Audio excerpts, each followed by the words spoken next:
Naghinam-hinam na ang mga nanginabuhi sa mga traditional jeepneys nga makabalik sa pamasada.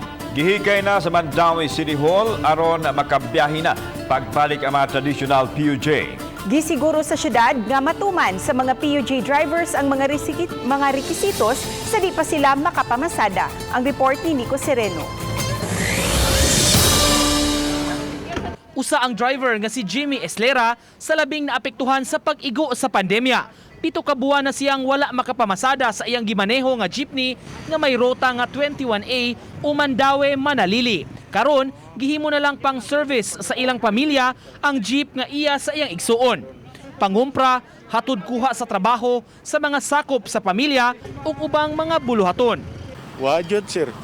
Nagkuan lang misa kon hinabang sa igsuon. Maray ko na mga malagi mo yang paningabuan ngan nani nahunong man. Naghinam-hinam na si Noy Jimmy nga makapamasada. Duna na kuno siya gipreparar nga barrier alang sa mga pasahero. Nagkuan na mo sa kon DSMBIs. Pasar man siya. Naman papilkan yang gunitan ron. Naghuat lang lagi og kon pananglitan og kadagan na labing mayo kay ron makakita na mig para pamugas taon. Matod sa City Administrator ug kasamtangan nga hepe sa Traffic Enforcement Agency of Mandaue, gihan-ay na ang mga palisiya.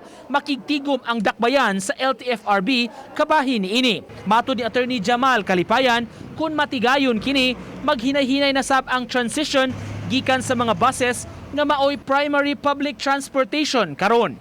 We heard that they're also transitioning back to the provinces. So the more jeepneys that atong mapadagan diri sa city. Buot masiguro ang syudad sa patakaran una makabiyahe ang mga jeepneys. Pagpatuman sa health protocol, inspection daan sa mga units ug issuance sa special permit sa LTFRB. Usa sa gustong klaruhon ni Kalipayan ang mga traffic rules sama sa pag-pick up og mga pasahero sa jeepney stops lamang. Also sa Mandaue City lang will actually be the same as gidaghan no as before kay walay bag-o nga franchise nga i-release ang LTFRB. So ang katong mga di nakadagan kay di nakapasar sa ilahang inspection, mao toy pwede mapulihan og bag-o nga mga modern jeepneys no. Uban ni June Solon, Nico Sereno, Balitang Bisdak.